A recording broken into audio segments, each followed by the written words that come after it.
Hello, this is Ruslan Belov. Donald Trump spoke yesterday and declared, "Do you know who started the war in Ukraine? No, not Russia, not Putin, but Biden and Zelensky." And yesterday, you should have seen what was happening in Ukrainian chats. Mariana Bezugla even demanded a de facto severance of diplomatic relations between Ukraine and the US because of Donald Trump's statements. All in all, we live in interesting times. What seemed impossible just 6 months ago is now becoming reality. But the war continues, and we continue to analyze the situation on the front lines. Let's open the map. A few words on the strikes in Sumy. Interestingly, yesterday evening, the head of Sumy Oblast, General Artyuk, confirmed that there had been a gathering to award Ukrainian Armed Forces AFU soldiers. However, he started backtracking, saying he didn't organize it, someone else did, though he didn't name who, and that he was only invited. Meanwhile, information about the dead soldiers has begun to surface. I posted an obituary in my Telegram channel, including photos, names, and their brigades. You can check the link in the description to see the details. Key points. Among those killed in the missile strike on the Congress Center and the Academy building was a full colonel, AFU Colonel Yuri, commander of the 27th Artillery Brigade. There was also a lieutenant colonel killed, and possibly more. Reports even suggested that 3 British instructors were hit alongside the AFU officers. And, as you understand, British instructors essentially means NATO instructors. Though, to be fair, I haven't found direct confirmation of this yet. In any case, details are gradually emerging, and obituaries are appearing. We're closely monitoring this, and I'm posting all updates in my Telegram channel. Now let's turn to the frontline developments. And there are some very interesting advances. Hornell, St. Nicholas Monastery strongpoint. Remember, I mentioned that the AFU turned the Hornell Monastery, or more accurately the St. Nicholas Monastery, into a fortified area.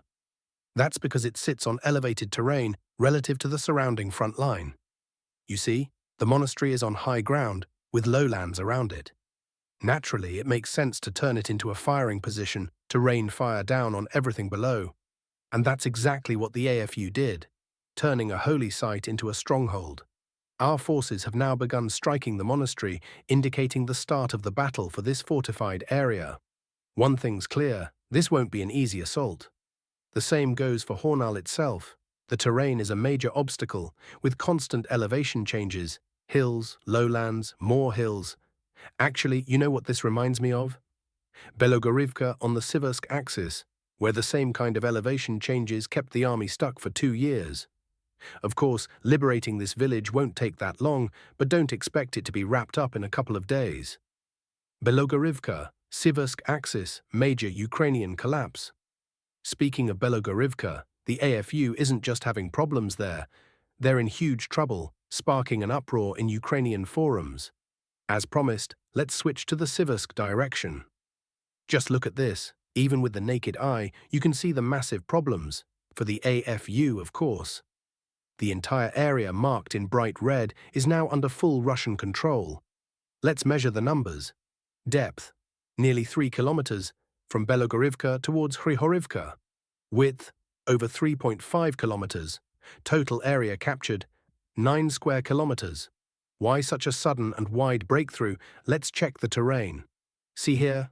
This is a descent from the heights our army had already secured. Hrihorivka is in a lowland compared to these positions. That's why we first took the heights near Belogorivka, and then, as we discussed yesterday, there was an advance north and above Kamyanske. Right here and right here. And yesterday, our forces just gave them a kick and sent the Ukrainian armed forces running downhill. As a result, we managed to advance 3 kilometers in one go, right on the heels of the fleeing Ukrainian soldiers. Not only did we reach the eastern outskirts of Hrihorivka, but we've also pushed into the outermost houses. That said, it's important to note that even though the village is in a lowland, this won't be an easy assault. Why? Because these elevated positions are still under AFU control. If we were to just charge into Hrihorivka now, they'd simply rain fire down on our troops from those heights. Our soldiers would be sitting ducks, like targets in a shooting gallery, and that makes no sense.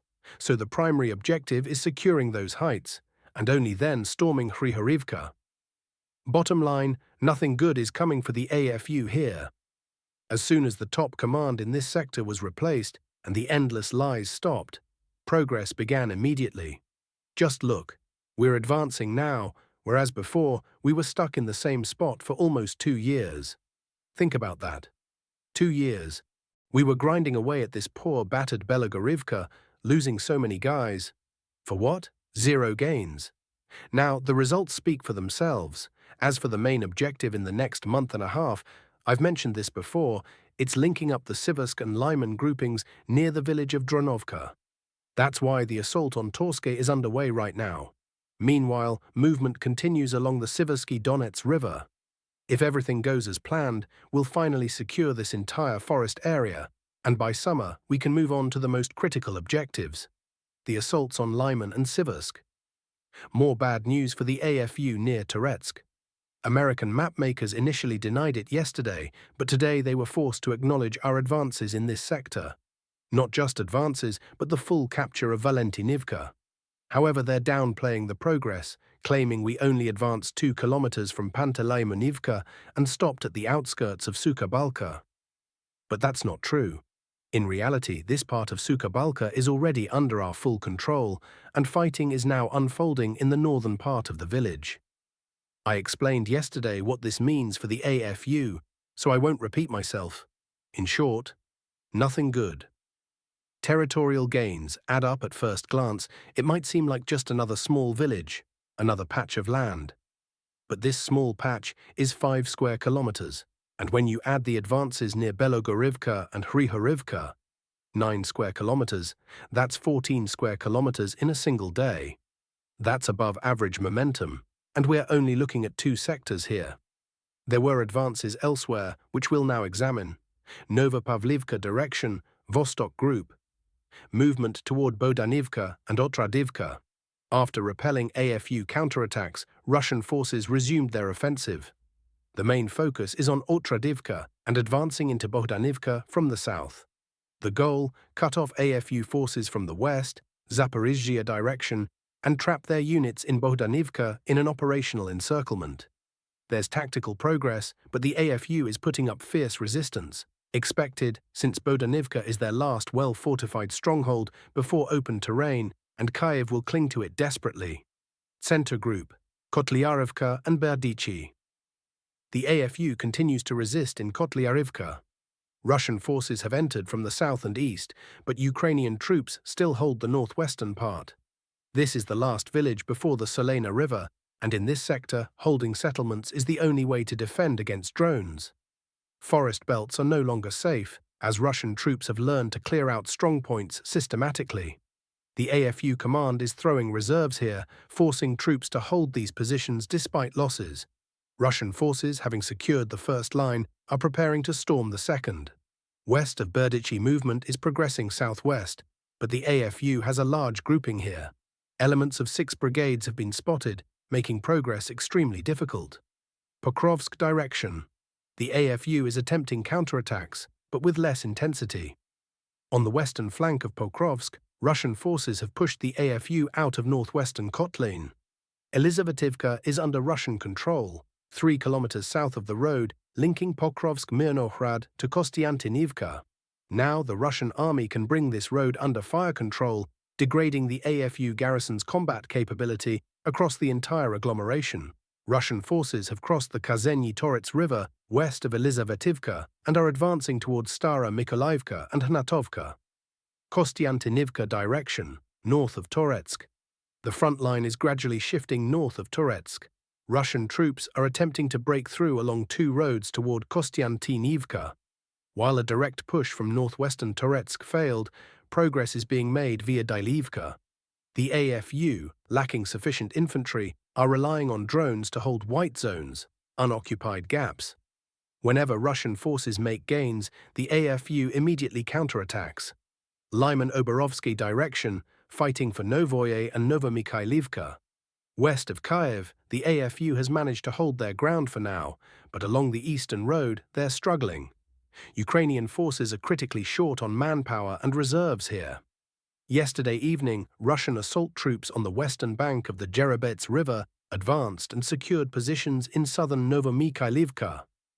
They have also nearly operationally encircled AFU forces in Novoye. The bridgehead is expanding rapidly in both length and width, making the situation increasingly dire for Ukraine. Kupiansk direction, Russian advances near Stepova Novoselka. Russian forces are pushing towards Stepova Novoselka. Further north, the Russian army is consolidating its foothold west of the Oskol River, which now spans 34 kilometers in width and up to 4 kilometers in depth. In the coming days, Russia may ramp up pressure on Kupiansk, potentially bypassing the river. Long-term goal. These positions on the Oskol's western bank could serve as a springboard for an offensive toward Kharkiv. Zaporizhzhia direction, secondary front, tying up Ukrainian reserves.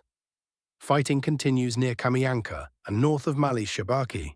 This isn't the main thrust, so operations here aim primarily to pin down AFU reserves, a task the Dnipro Group is handling effectively. Recent strikes across the Dnipro River have targeted exposed Ukrainian troop concentrations, further straining Kyiv's resources. The AFU command reports a sharp increase in drone strikes, leading to heavy losses. Trump criticizes Zelensky. Again, Trump lashed out at Zelensky after the Ukrainian leader reiterated his outright refusal to negotiate with Russia, claiming, "You can't trust talks with Moscow." Criticized U.S. policy, accusing Washington of trying to stay neutral and even allowing pro-Russian narratives to grow in American media. Trump's response, Zelensky always wants more missiles. You don't start a war against someone 20 times bigger than you and just hope people hand you rockets. Reacting to Zelensky's offer to pay the US $15 billion for 10 Patriot systems, which Washington refused to sell. Zelensky and Biden have done a terrible job. I had nothing to do with this war, but now I'm working to stop this horror. There were many ways to prevent it, but that's past. Now we need to end it. Fast. Trump also hinted at very good proposals coming soon to resolve the Ukraine conflict. Zelensky's office provoking. Trump, Kiev, or rather London, seems intent on sabotaging any US-brokered resource deal by goading Trump into open conflict. The Bankova, Zelensky's office, has long since decided Ukraine's role in the Trump versus globalists showdown. Though no one's asking Ukrainians what they want.